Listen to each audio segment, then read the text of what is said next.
우주의 시작은 겨우 100km 상공이며 지구에서 1시간 거리죠. 지상의 삶은 계속됩니다. 교통 흐름과 주식 거래는 여전하고 스타트랙도 계속 방송되죠.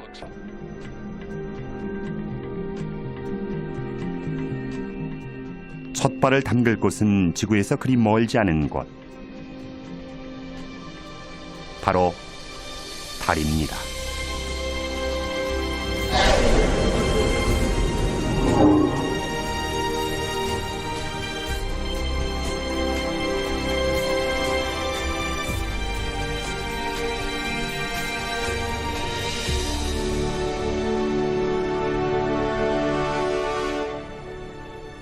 이곳에 다녀간 우주인은 수십 명, 그중 12명이 달에 발을 디뎠죠. 지구에서 겨우 38만여 킬로미터, 우주선으로 3일 거리, 지구를 떠난 지 얼마 되지도 않은 듯합니다.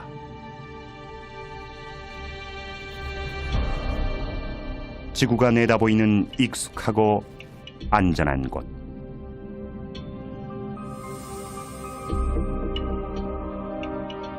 무수한 유성과 소행성의 폭격을 맞은 달은 마치 버려진 전쟁터 같습니다. 지금은 고요한 것을 보니 수백만 년 동안 큰 충돌은 없었던 듯합니다.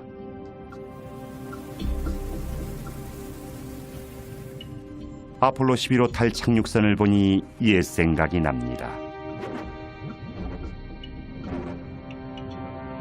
닐 암스트롱이 남긴 최초의 발자국, 흔적을 지울 공기가 없어 갓 찍힌 것처럼 선명합니다. 수백만 년이 지나도 어쩌면 인류가 사라진 뒤에도 그대로일 것입니다.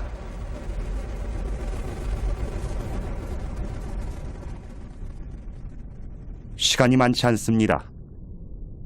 이제 본격적으로 여행을 시작해야죠. 인류의 발길이 닿지 않은 곳까지.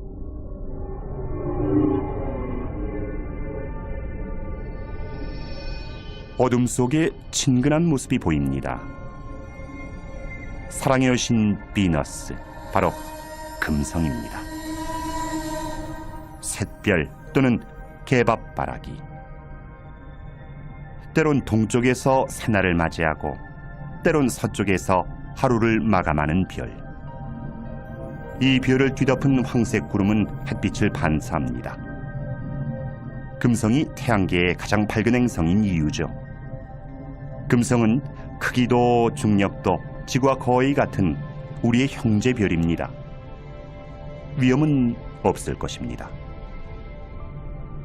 그런데 금성 탐사선 비너스 익스프레스가 조사한 바에 따르면 이 눈부신 구름은 강한 황산이며 행성 대기는 이산화탄소로 가득하다고 합니다.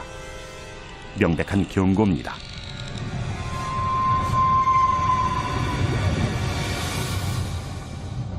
금성은 진노한 여신 같습니다. 숨막히는 대기, 살인적인 기압, 섭씨 500도에 육박하는 뜨거운 대지, 더 있다가는 질식하거나 으스러지거나 문드러지거나 타버릴 것입니다.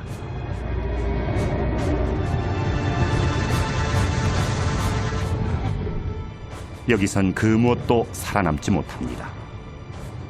소련의 탐사 로봇 베네라도 예외가 아니었죠. 가혹한 환경을 견디지 못하고 부서졌습니다.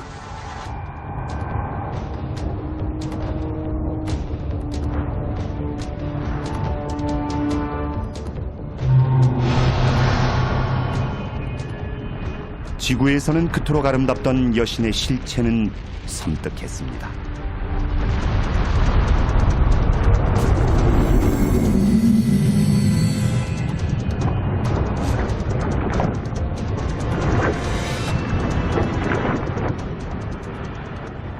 수천 개의 분화구로 표면이 울퉁불퉁한 금성은 지옥이 따로 없습니다.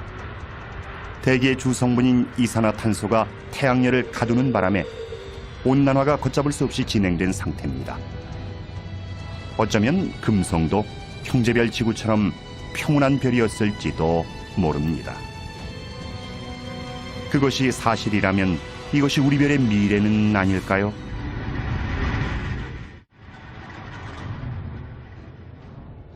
그만 돌아가야 할 것 같은 불길한 느낌이 고개를 듭니다. 하지만 태양엔 묘한 매력이 있습니다. 두려워 감히 쳐다볼 수 없지만 거부할 수 없는 힘으로 우리를 유혹하는 메두사처럼 우린 불 속으로 날아드는 나방입니다. 거대한 태양에 그을린 초란 별, 수성입니다.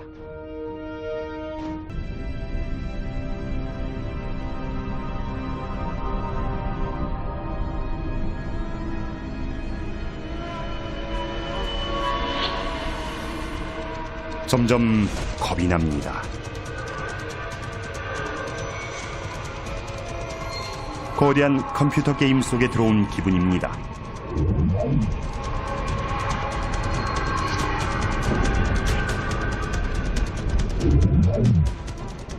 하지만 너무 생생합니다. 지름이 수백 킬로미터에 달하는 소행성도 있습니다. 이것은 길이 30km쯤 되겠군요. 그런데 위에 뭔가 있습니다.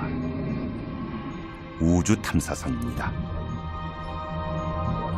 시속 8만 킬로미터로 움직이는 소행성의 내리기란 쉽지 않은 일이죠. 주기적으로 충돌하고 부서지며 별똥별이 돼 지구로 떨어지는 바위 덩어리. 이것을 연구하려면 많은 노력이 필요합니다. 신비한 상징, 초자연적 징조, 그뿐이 아닙니다. 이런 바위 덩어리가 모여 우리가 사는 것 같은 행성이 됐다고 하니까요.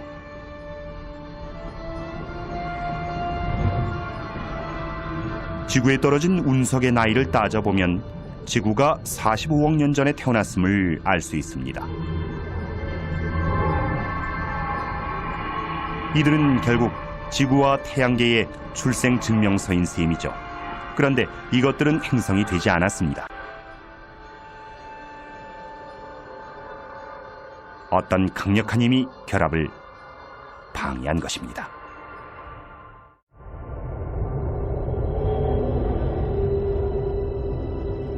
목성, 덩치 좀 보십시오. 지구보다 1000배 이상 클 듯합니다. 나머지 행성이 다 들어가도 될 만큼 거대합니다. 이 정도 크기면 인력이 주변에 큰 영향을 미치죠. 그래서 소행성들이 행성이 못 되는 것입니다. 보십시오. 미용이 넘칩니다. 하지만 가까이 들여다보면 꼭 그렇지만도 않습니다.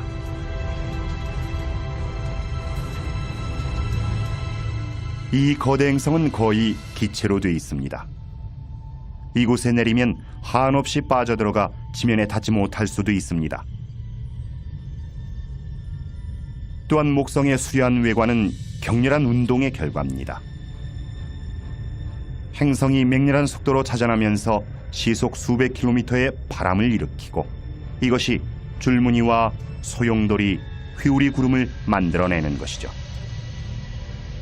그리고 이것은 그 유명한 목성의 대적점, 태양계에서 가장 크고 사나운 폭풍이죠. 지구의 3배가 넘는 큰 폭풍이 300년 이상 몰아치고 있는 것입니다. 휘몰아치는 이 구름은 뇌우를 일으킵니다. 지구에 치는 번개보다 10,000배나 강력한 것이죠.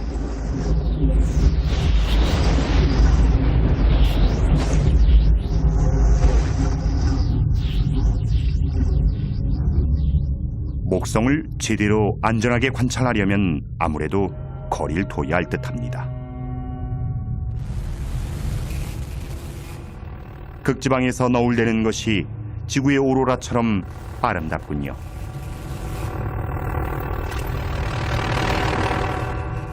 그런데 가이거 개수기가 미친 듯이 돌아갑니다. 목성의 강한 자기장에 이끌린 살인적인 방사선이 만들어낸 오로라인 모양이죠. 이제야 알겠습니다. 이곳이 우리의 예상과는 전혀 다른 세계라는 것을.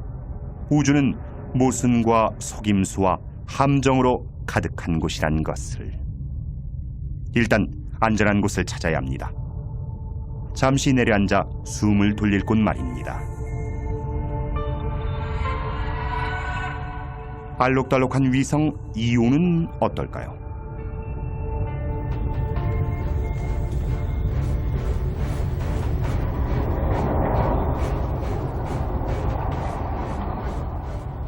울긋불긋한 색의 정체는 녹아내린 바위와 유황, 화산, 뜨거운 화산재와 유황이 수백 킬로미터 위로 치솟고 있습니다. 안전하긴커녕 태양에 버금가는 위험천만한 곳입니다. 우주의 끝으로 가는 우리의 여정은 어느새 생존 싸움이 돼버렸습니다. 하지만 이 모든 위험이 지나면 진정 경이로운 광경이 우리를 기다리고 있을 것입니다.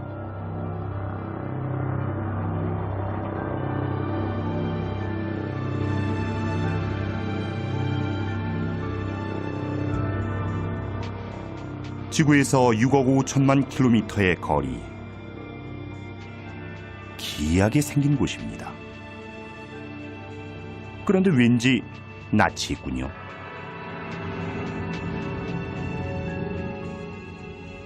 얼음으로 뒤덮인 갈라진 땅이 북극을 보는 듯합니다.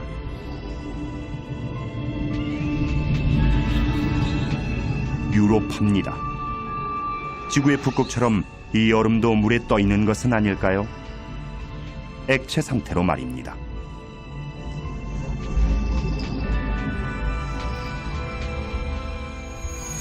흥미로운 이야기죠. 하지만 태양에서 8억 킬로미터 떨어진 유로파가 꽁꽁 얼지 않았을 리 없습니다.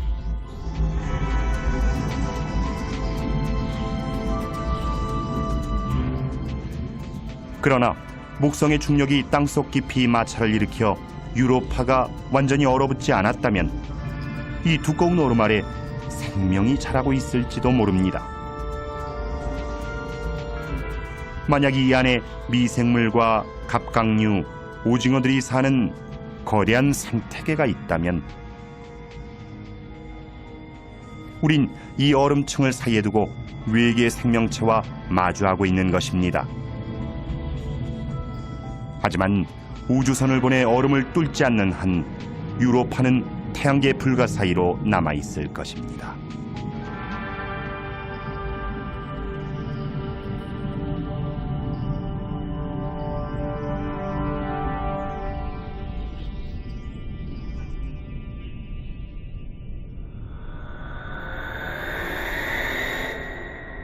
우리의 꿈속에 상상 속에 언제나 존재하는 별.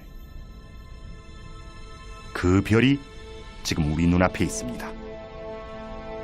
태양계 행성 중 가장 아름다운 보석, 토성. 우린 이것을 보려고 이 험한 길을 달려왔나 봅니다. 토성엔 신비한 무언가가 있습니다. 거대한 기체 덩어리인 토성은 물에 뜰 정도로 가볍습니다. 토성의 고리는 지구에서 달의 거리만큼 넓게 퍼져 있지만 두께는 몇백 미터에 불과합니다. 토성 탐사선 카시니호에 희미한 전파가 잡힙니다. 토성의 극지방 오로라에서 나오는 듯합니다. 이것이야말로 별의 노래 아닐까요? 카시니호의 조사에 따르면 이 고리는 토성의 중력에 부서진 위성의 잔해일 것이라고 합니다. 이 다시 없는 장관은 파멸의 흔적이었습니다.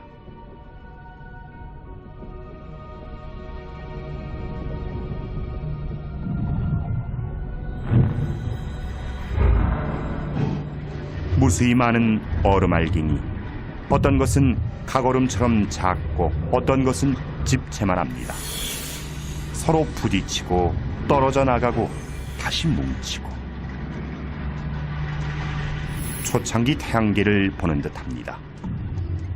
먼지와 기체가 갓 태어난 태양 주위를 돌고 인력이 신기한 작용을 하던 시대. 이런 파편이 만나 덩어리를 이뤘고 그렇게 우리의 지구가 탄생했죠.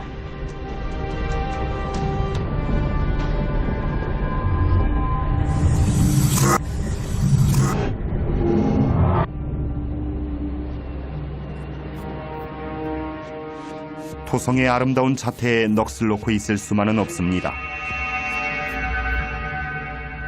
이제 그만 눈을 돌려야 합니다. 아직도 갈 길이 멀고 배울 것도 많으니까요. 그런데 눈앞에 보이는 가장 큰 물체가 발길을 붙잡습니다. 짙은 구름에 둘러싸인 위성 타이탄입니다.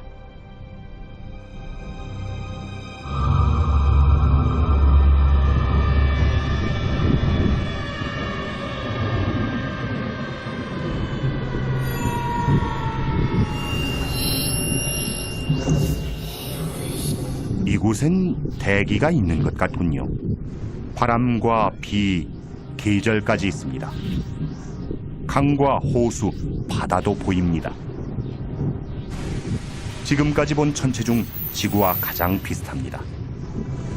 토성에 머물지 않길 잘했다는 생각이 드는군요. 그런데 이것은 물이 아니라 액체 천연가스입니다. 지구 전체의 석유와 가스 매장량의 수백 배는 될 것으로 추정됩니다. 가져갈 수만 있다면 지구의 모든 도시와 자동차가 수천 년 동안 쓸 수 있는 양이죠. 어쩌면 먼 훗날 이곳에 정착한 지구인들이 쓰게 될지도 모르겠군요. 타이탄이 주인 없는 별이라면 말이죠. 그것을 알아보고자 카시니오의 위성 탐사선 하위 헌스가 타이탄에 착륙했습니다. 그리고 토양에서 유기물의 존재를 확인했죠. 하지만 이곳의 기온은 영하 180도. 생명체가 되기엔 불가능한 조건입니다. 타이탄이 더워진다면 모르지만요. 태양은 점점 뜨거워질 것입니다. 그렇게 되면 수십억 년 전 지구에서 그랬듯 이곳에도 수많은 생명이 싹틀 것입니다. 지구가 너무 뜨거워지면 우린 타이탄에 정착할지도 모릅니다. 그때는 이 머나먼 별이 인류의 고향이 되겠죠.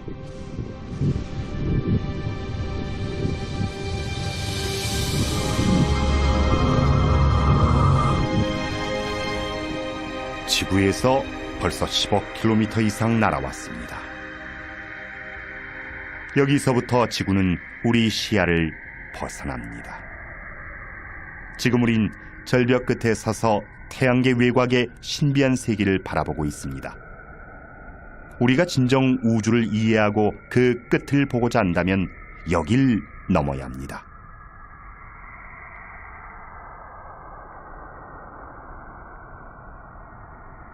지구에선 보이지 않아 미지의 영역으로 남아있던 곳.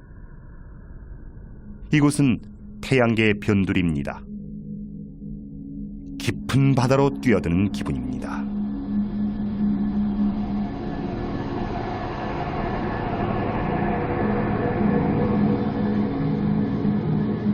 저 고리를 보십시오. 천왕성은 마치 떠돌이별에 부딪혀 넘어진 듯 자전축이 기울어진 모습입니다.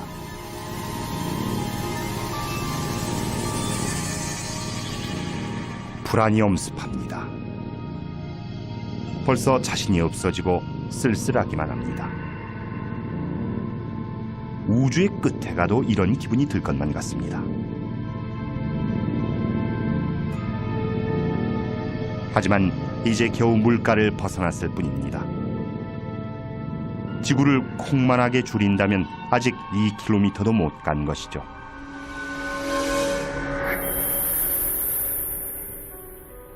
태양계 끝까지 가려면 아직도 2만 km를 더 가야 합니다.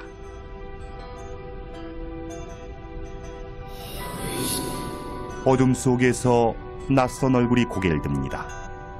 바다의 신, 해왕성입니다. 메탄가스로 둘러싸인 거대 행성이죠. 이것은 지구 크기만한 폭풍입니다. 시속 1500km의 무시무시한 바람이죠. 지구에서처럼 태양이 바람을 일으키기에 해왕성은 너무 멉니다. 이런 바람이 부는 데는 다른 이유가 있겠지만 그것은 아무도 모릅니다. 태양계는 생각보다 거대했고 우리의 지식은 너무나 보잘것없었습니다.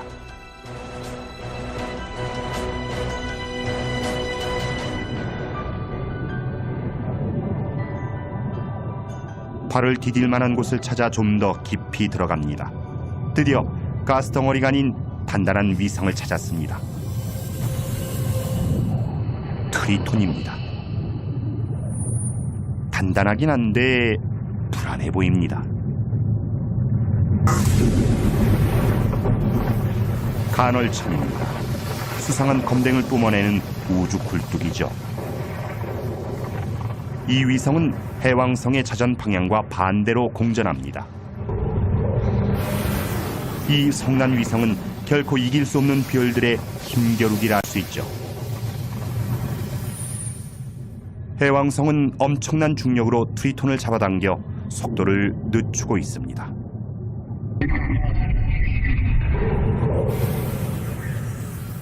언젠가 이곳은 해왕성의 힘에 무너지겠죠. 이게 답니다. 우리 태양계에 더는 위성도 행성도 없습니다. 태양에서 멀어질수록 기온은 점점 떨어집니다. 우리를 잡아끌던 인력도 약해져 갑니다. 그런데 보십시오. 텅 빈 공간이 아니라 얼어붙은 바위 천지입니다. 얼음성도 있습니다. 명왕성이군요. 얼마 전까지 명왕성은 외톨이 별이고 그 뒤엔 아무것도 없는 줄 알았습니다. 그런데 아니었죠. 전체는 더 있었습니다. 발견된 지 얼마 안 돼 이름도 정해지지 않았습니다. 플루티노, 얼음난쟁이, 휴비원조. 하지만 뭐라고 부르든 뜻하는 바는 한 가지입니다. 태양계가 우리 생각처럼 단순하지 않다는 것이죠. 지구에서 130억여 킬로미터, 태양 주변을 도는 천체 중 현재까지 관측된 가장 먼 천체, 2003년에 발견된 작은 얼음성 세드나. 공전 주기는 만년, 태양과의 거리는 최대 1300억 킬로미터입니다. 잠깐, 여기 또 뭔가 있습니다. 지구에서 160억 킬로미터를 날아온 우주 탐사선 보이저 1호입니다. 이 알루미늄 덩어리와 안테나가 아니었다면 우린 거대 행성들의 모습과 그 위성의 존재를 알지 못했겠죠. 이것은 총알보다 20배나 빠르게 이동하며 지구에 자료를 보냅니다.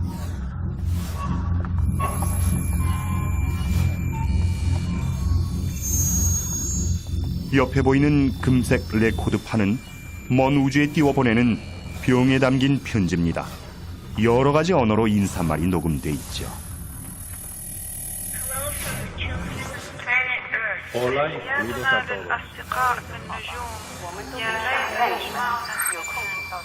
우리 태양계의 위치를 담은 지도도 있습니다.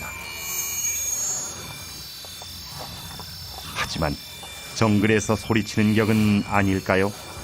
이 소리를 듣고 우리가 사는 곳을 찾아올 누군가가 친구일지 적일지는 아무도 모르니까요. 우주의 빙산무리가 끝없이 이어져 있습니다. 처음에 본 혜성 같기도 합니다. 수십억 년 전 혜성이 지구에 생명을 심었다는 설처럼 어쩌면 여기서 시작된 생명이 지나가는 별이나 해왕성의 중력에 끌려 태양을 향해 떨어져 나갔는지도 모릅니다. 그리고 이 얼음, 지구의 물도 여기서 비롯된 것은 아닐까요? 그 많은 바닷물, 우리가 마시는 커피, 우리 몸속의 물이 이 머나먼 우주 빙수기에서 온 것이라면 놀라운 일이 아닐 수 없죠.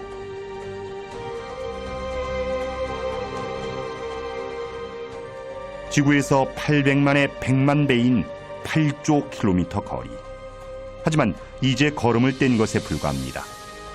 우린 앞으로 몇 조 킬로미터를 더 가야 하니까요. 돌아보는 것은 여기까지. 이제 더 먼 곳으로 나갈 때입니다.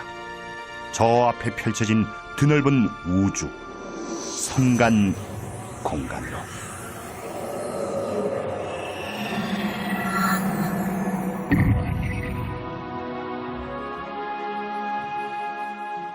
태양계에서 아주 멀리 떨어진 성간 공간. 황홀한 풍경입니다. 태양을 닮은 별도 무수히 많고 행성과 위성을 거느린 별도 많습니다.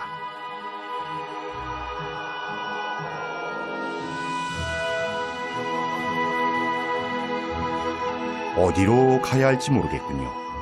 사방에 무한한 가능성이 펼쳐져 있습니다.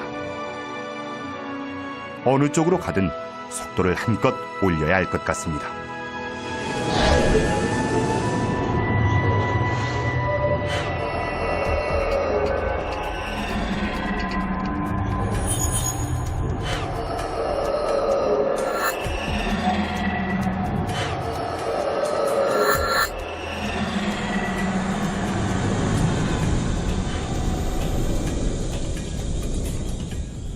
지구에서 40조 킬로미터, 우주선으로 15만 년 거리. 하지만 이제 겨우 이웃 태양계에 왔을 뿐입니다. 알파 켄타우리. 별이 하나가 아니라 3개입니다. 3별이 서로의 주위를 돌며 대치하는 형상이죠. 인력으로 서로를 끌어당기는 한편 무서운 속도로 공전하며 달아나려 합니다.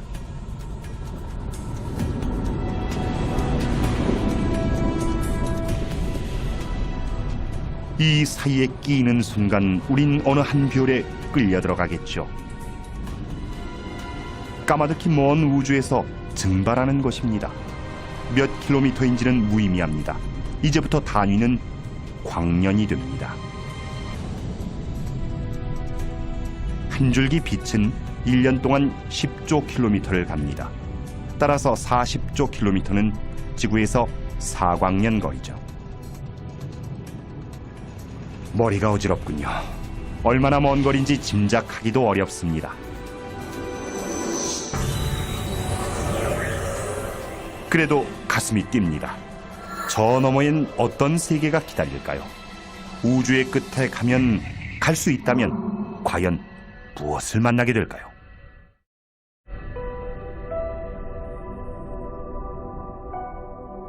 지구에서 10광년 떨어진 별 엡실론 에리다니. 먼지와 얼음으로 된 고리가 장관입니다. 지금도 저곳 어딘가에서 얼음과 바위 덩어리로 된 행성이 태어나고 있겠죠.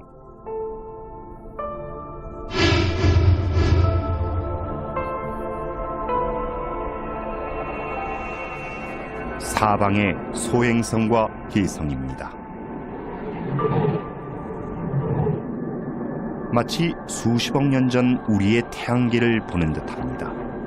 그때 지구에서처럼 유기분자와 물을 지닌 이 혜성들이 어린 행성에 생명의 불꽃을 일으킬 것 같습니다.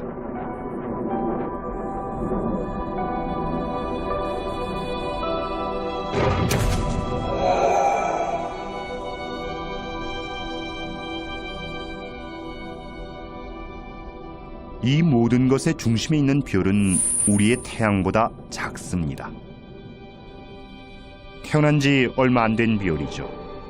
이 태양계의 생명은 기껏해야 원시 생명체일 것입니다.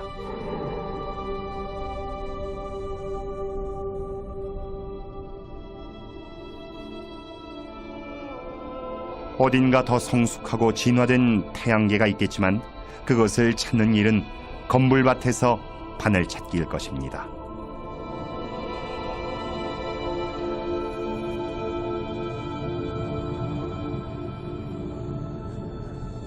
지구에서 20광년 거리, 또 다른 별 글리제 581.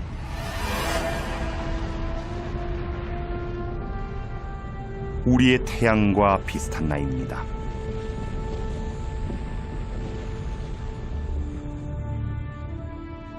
그 주위를 도는 한 행성. 중심비율에서 딱 적당한 거리입니다. 더 가까우면 물이 증발해버리고 더 멀면 얼어버리겠죠. 생명이 진화하기에 이상적인 조건입니다.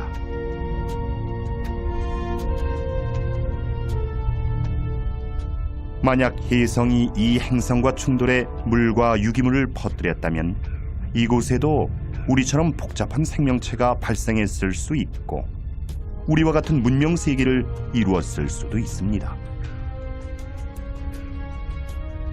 그렇다면 지금쯤 이 행성에서 지구의 TV 신호를 수신해 우리의 20년 전 방송을 보고 있을지도 모르죠.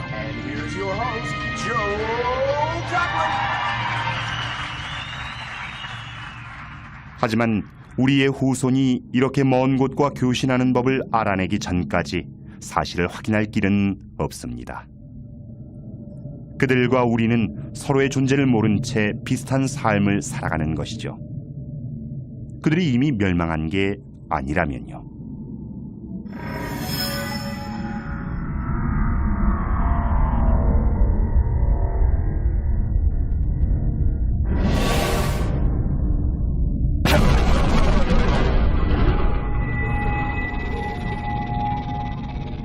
혜성의 문제는 이겁니다. 창조도 하지만 파괴도 한다는 것. 6,500만 년 전 공룡이 남기고 간 교훈이 그것이죠. 이런 게 바로 건물밭의 바늘입니다. 우리 태양계처럼 인간이 살 수 있는 가장 가까운 태양계. 하지만 이는 우연일 뿐이죠. 우주엔 이런 태양계가 수십, 수백만 개일 수도 있고 없을 수도 있으니까요.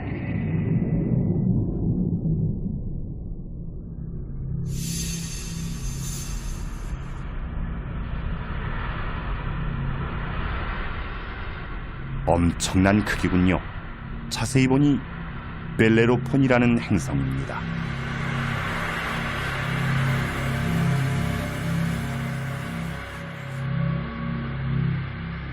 발견된 것이 신기할 정도로 중심비율에 가까이 있습니다. 사실 지구에서 이렇게 먼 행성은 보이지 않습니다.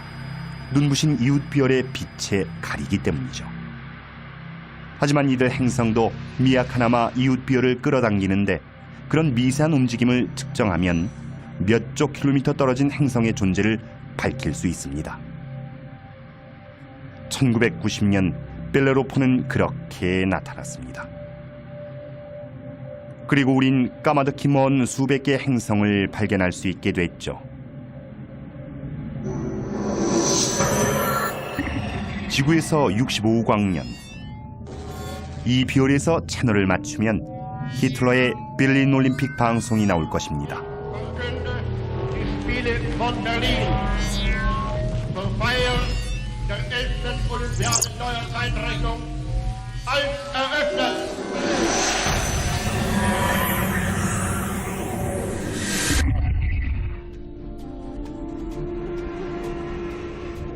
쌍둥이 별, 악마의 별 알골입니다. 불길한 변화 때문에 옛날 사람들이 두려워하던 별이죠. 두 별이 겹칠 때마다 지구에선 별이 깜빡이는 것처럼 보입니다. 가까이 보면 더 이상합니다. 한 별이 다른 별의 인력권 안으로 팽창해 점점 끌려 들어가고 있습니다. 지구에서 100광년 가까이 떨어진 곳, 여기서 귀를 기울이면 최초의 라디오 방송이 희미하게 들립니다.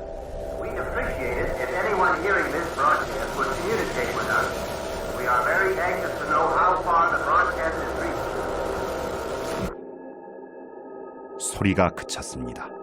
여기서부터는 지구의 흔적을 전혀 느낄 수 없습니다. 저 너머의 외계인들은 우리의 존재조차 알 수 없겠죠. 바닷가에 서서 밤하늘을 바라보며 우주와 인간의 존재를 생각하던 때가 마치 전생처럼 멀게 느껴집니다. 눈앞에 펼쳐지는 경이로운 풍경에 감사한 마음이 듭니다. 우리가 사는 세계를 보여주기 때문만이 아니라 전 우주의 과거와 미래관에 얘기해주기 때문이죠.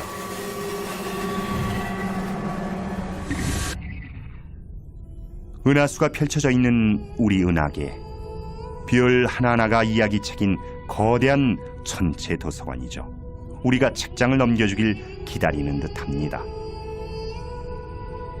고대 그리스의 신 아틀라스의 딸들인 7짬의 별, 하늘을 어깨에 짊어지게 된 아버지를 위로하려 별이 됐다는 전설이죠.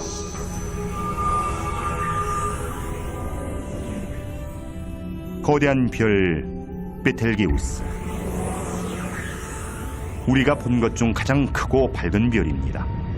우리의 태양보다 적어도 600배는 커 보입니다.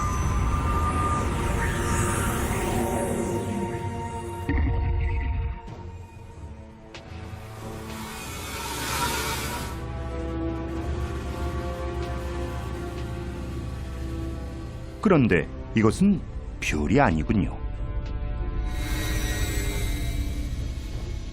행성도 아니고 우리가 본 어떤 것과도 다릅니다.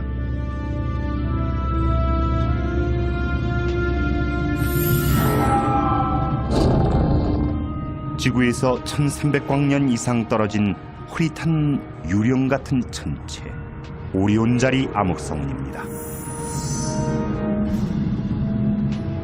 앞이 안 보이는 자욱한 먼지와 가스에 둘러싸여 사방이 가로막힌 느낌입니다.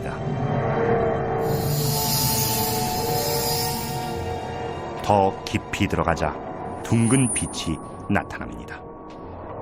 이 빛에 끌려 들어간 먼지와 기체는 점점 뜨거워지고 결국 불타는 가스 덩어리에 녹아듭니다. 마치 우리의 태양을 축소한 듯한 작은 별입니다. 내본도는 수백만 도, 핵반응이 시작될 정도로 뜨겁습니다. 우리의 태양이 방대한 복사 에너지를 방출하며 계속 빛날 수 있는 힘의 원천이죠. 이것이 별의 탄생입니다.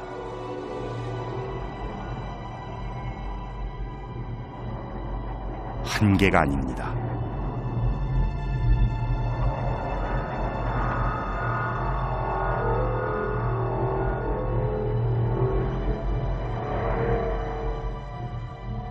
오리온자리 암흑성운은 거대한 별 생산 공장이었습니다. 우주의 미래가 시작되는 현장이죠.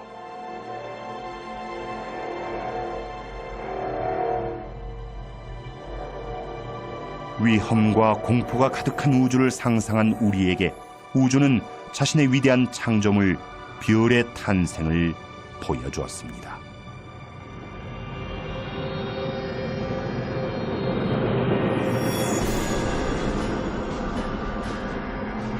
안심하긴 이른 걸까요?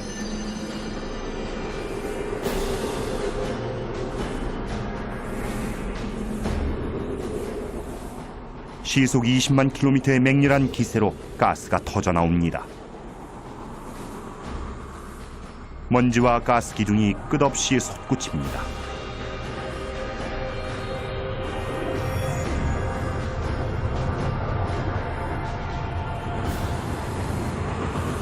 무시무시한 장면입니다.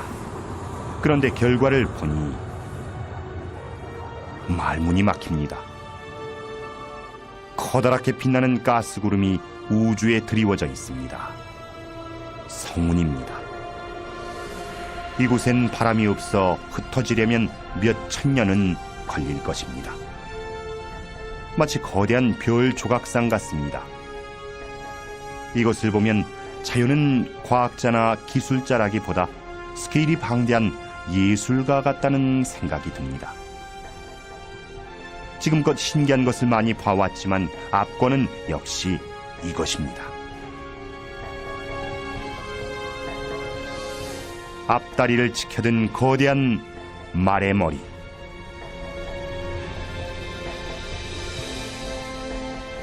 별이 태어나고 자라고 그 다음엔 어떻게 될까요? 죽을까요? 조용히 사그라질까요? 아니면 펑 하고 사라질까요?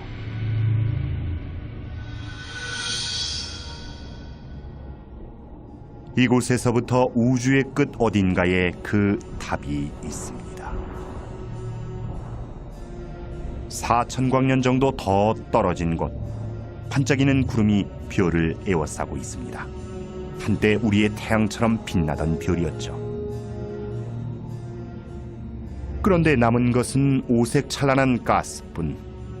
별 내부의 핵융합으로 생성된 원소들이 별이 죽자 밖으로 나온 것입니다. 녹색과 보라색 기체는 우주를 구성하는 원료인 수소와 헬륨, 붉은색과 푸른색은 지구 생명체의 근본 요소인 질소와 산소입니다. 우리가 살려면 이런 별이 죽어야 합니다. 우리의 폐에 들어있는 산소와 DNA에 들어있는 질소, 모두 지구가 태어나기 한참 전에 죽은 별의 핵융합으로 만들어진 것입니다. 인류는 우주 핵폐기물로 만들어진 존재. 우리의 계보 또한 여기서 시작됩니다.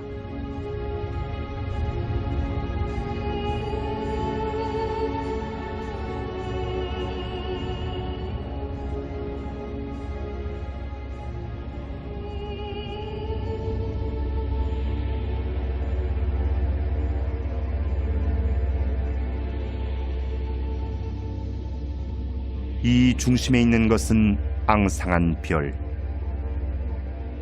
백색 외성, 흰빛을 발하는 뜨거운 별.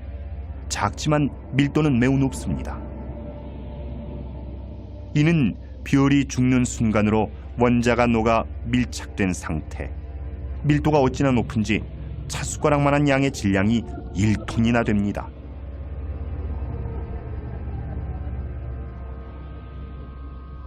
이는 태양의 쓸쓸한 운명을 보여줍니다. 지금으로부터 60억 년 뒤 태양은 백색 외성이 됩니다.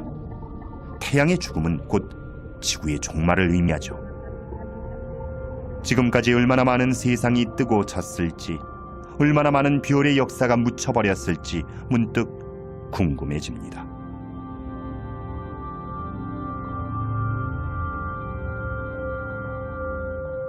하지만 가장 위대한 역사는 남아 있습니다. 이제 우린 시간을 거슬러 올라갈 것입니다. 우주의 모든 이야기가 시작되는 첫 번째 장으로.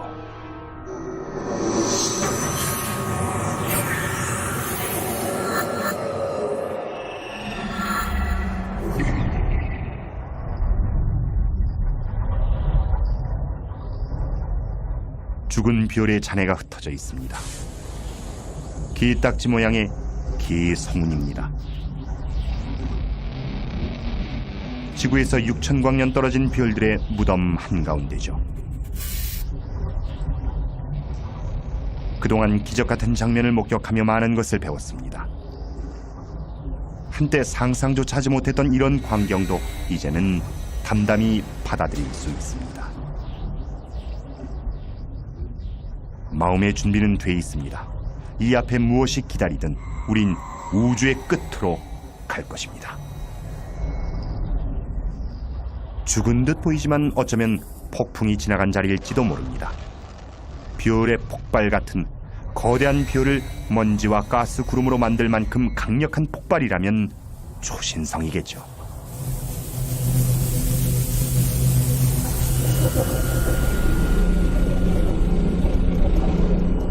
폭풍의 눈입니다. 맥동하며 자전하는 별, 벌써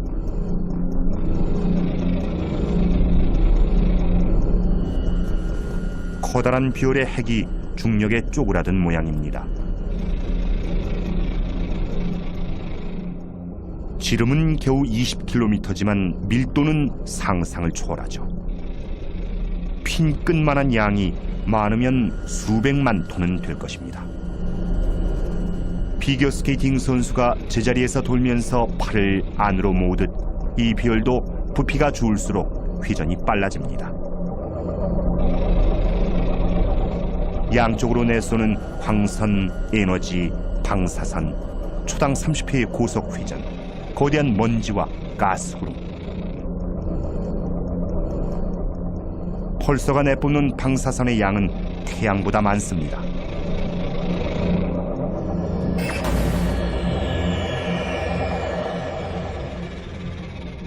지금까지 이보다 더 무서운 존재는 없었습니다.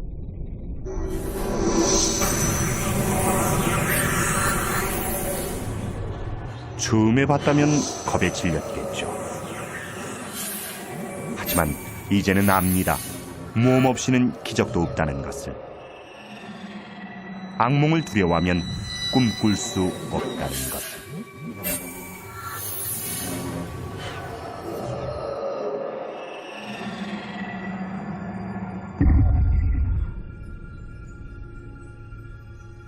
묘한 기분이 듭니다. 뭔가 좋지 않은 일이 일어날 것만 같은 기분 나쁜 느낌입니다. 절대 마주치고 싶지 않았던 그것. 뒤에 있는 별빛마저 새나오지 못하는 지독한 암흑. 우린 종말의 모습을 보고 있습니다. 거대한 별의 시체. 블랙홀입니다. 이 별은 백색 외성이나 펄서가 되지 않았습니다. 대신 계속 줄어들었죠. 수축을 거듭한 끝에 지름은 겨우 몇 킬로미터로 줄었습니다. 밀도가 펄서보다 훨씬 큰 가공할 천체가 된 것이죠.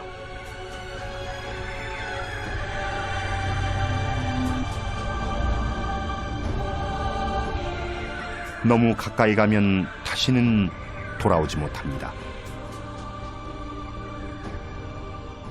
왜 블랙홀인지 알겠군요. 그 중력이 너무 강해 빛조차 빠져나오지 못합니다. 단단한 바위 덩어리인 소행성도 블랙홀의 구멍에 빨려 들어가면서 점점 늘어나고 있습니다. 이 안에 우리가 아는 물질은 존재하지 않습니다. 시간도 공간도 없으며 모든 물리학 법칙마저 무시되죠.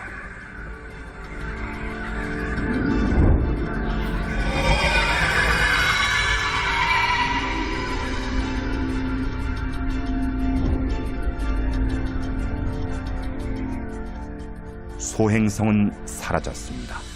어디로 갔는지는 아무도 모릅니다. 인간 이해력의 한계죠. 우리 은하엔 하늘의 별보다 많은 블랙홀이 있을 것입니다. 하지만 우린 볼 수 없겠죠. 그 순간 모든 것이 끝날 테니까요.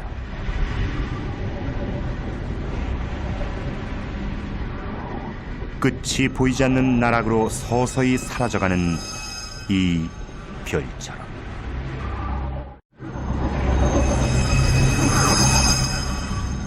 이곳도 거대한 블랙홀 안은 아닐까요?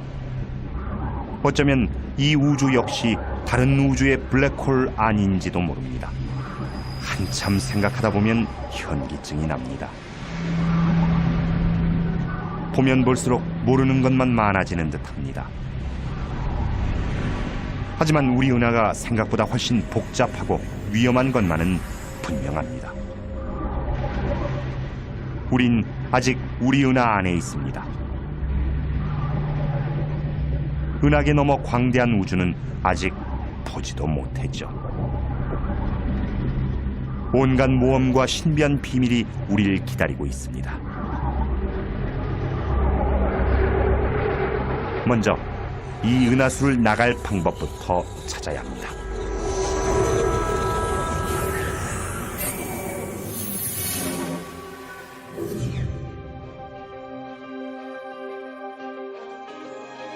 지구에서 7,000광년 떨어진 곳. 하지만 아직 우리 은하 아닙니다. 한없이 아름답고 신비한 나무로 가득한 밀림에 들어선 기분입니다. 이대로는 나무에 가려 숲을 볼 수가 없습니다. 어떻게든 이 숲을 빠져나가 은하계 끝으로 가야 합니다. 그래야 은하계와 우리의 기원을 조금이라도 알 수 있을 테니까요.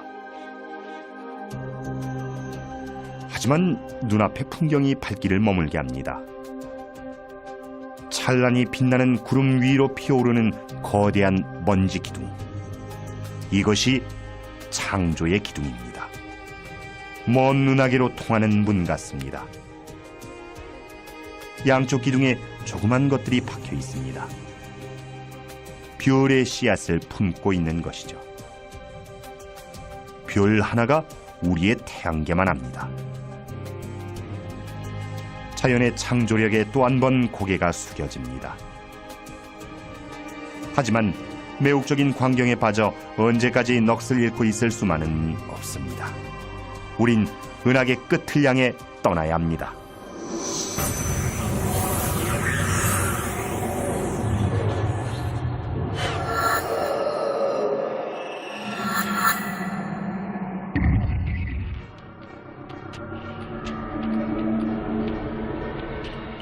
은하계의 황홀한 풍경에 눈이 멀어 그 무서움을 잊고 우주의 지뢰밭에 들어오고 말았습니다. 별에서 터져나온 거대한 가스구름이 마치 느린 화면처럼 움직입니다. 우리 태양보다 100만 배는 더 밝은 거대한 별. 그것이 붕괴되고 있습니다. 연료가 떨어진 것입니다.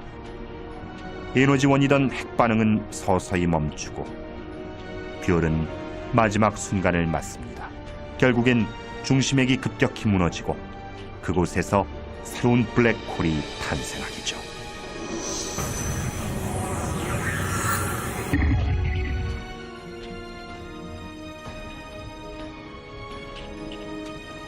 이 별은 그보다 더 크고 굉장히 불안정합니다. 곧 폭발할 것 같습니다. 이렇게 큰 별이 죽으면 초신성보다 100배는 강한 폭발이 일어나죠. 그것이 우주에서 가장 성대한 별의 최후, 극초신성 폭발입니다.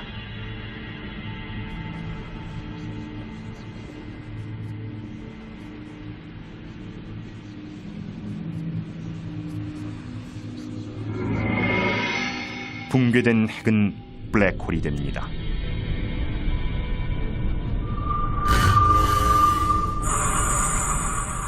별 전체를 관통하는 충격파에 바깥층이 우주 공간으로 터져나갑니다.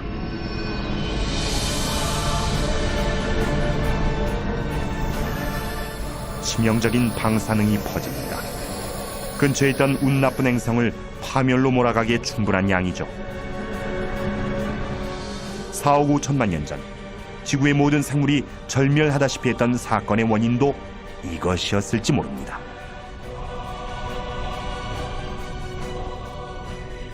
죽음의 극초신성, 얼어붙은 해성, 타버린 행성, 백색 외성, 적색 거성, 지구. 거대한 빛의 연못 속의 작은 물방울. 그것이 우리의 은하계입니다. 우리 별은 어디일까요? 여기 답이 있습니다.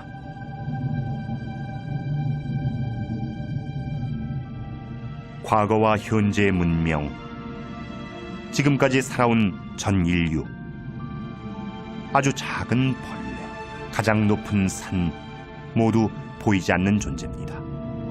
작은 점도 안 됩니다.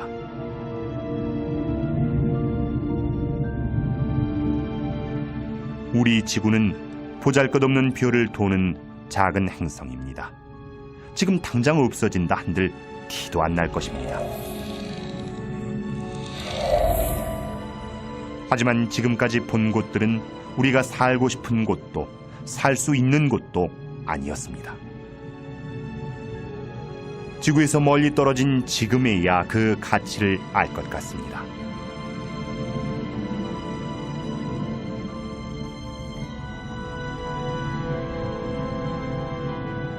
이 별들을 보십시오. 헤아릴 수 없이 많습니다. 생명을 품을 수 있는 별이 하나쯤, 아니 그 이상 있을 것입니다.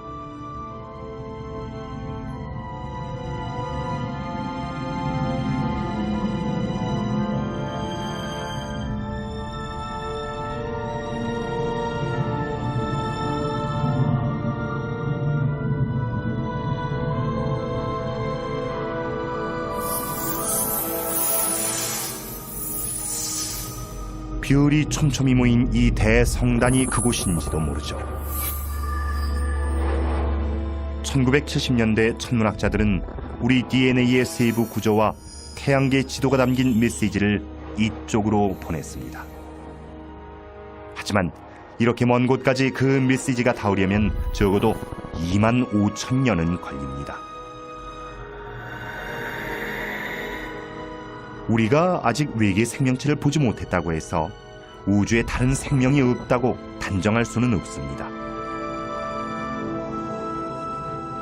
발달된 외계 문명의 수를 추산할 수 있는 방정식이 있습니다. 계산 결과 놀라운 결과가 나왔죠. 우리 은하에만 수백만 개의 문명이 존재할 수 있다는 것이었습니다.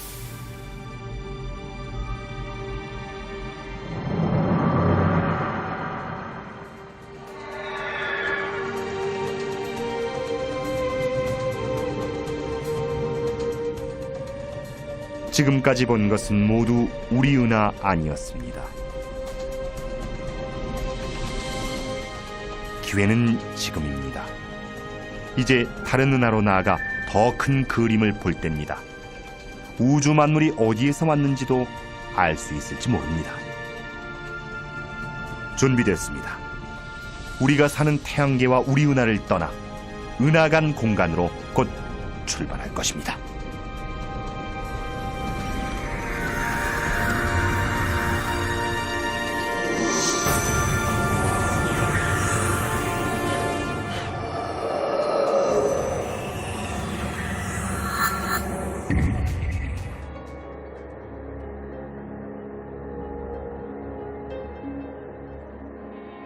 은하계 너머, 은하 사이의 광활한 공간을 지나 우린 드디어 은하간 공간에 무사히 진입했습니다.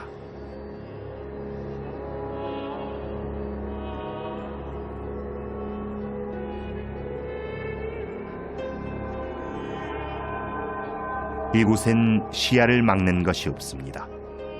가장 가까운 은하도 수백만 광년이나 떨어져 있으니까요. 우리 은하계의 엄청난 중력에 산산조각난 외부 은하의 잔재, 텅 빈 공간으로 흩어집니다.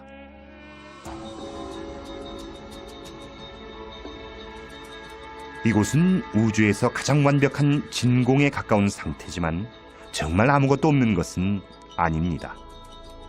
기체가 희미하게 남아있고 먼지도 엷게 흩어져 있습니다.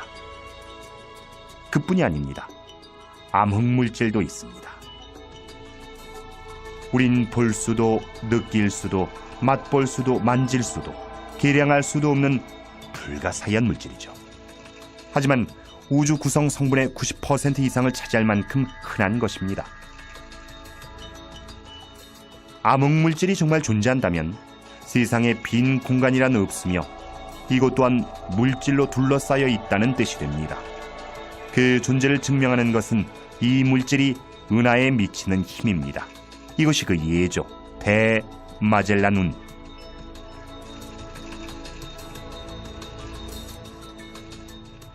오늘날 가장 빠른 우주선으로 60억 년 이상 걸리는 거리. 다시 말해 은하계의 인력권 끝에서부터 16만 광년 떨어진 곳입니다. 회전하는 은하가 우주로 흩어지지 않는 것은 무언가가 잡고 있다는 뜻이죠. 눈에 보이지 않지만 강력한 암흑물질이 그것입니다.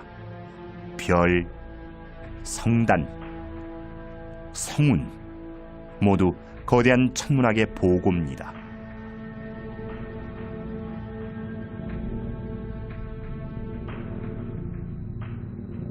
이것은 꼭 반짝이는 진주 목걸이 같습니다. 불덩어리였군요. 강력한 폭발과 함께 퍼져나가고 있습니다.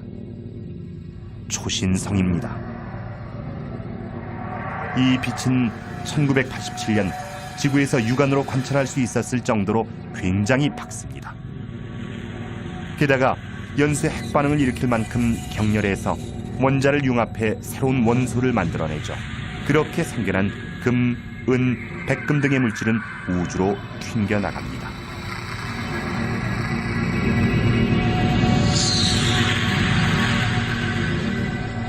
여러분 손가락의 금반지도 수십억 년 전 몇 조 킬로미터 떨어진 이런 거대한 초신성에서 만들어진 것입니다.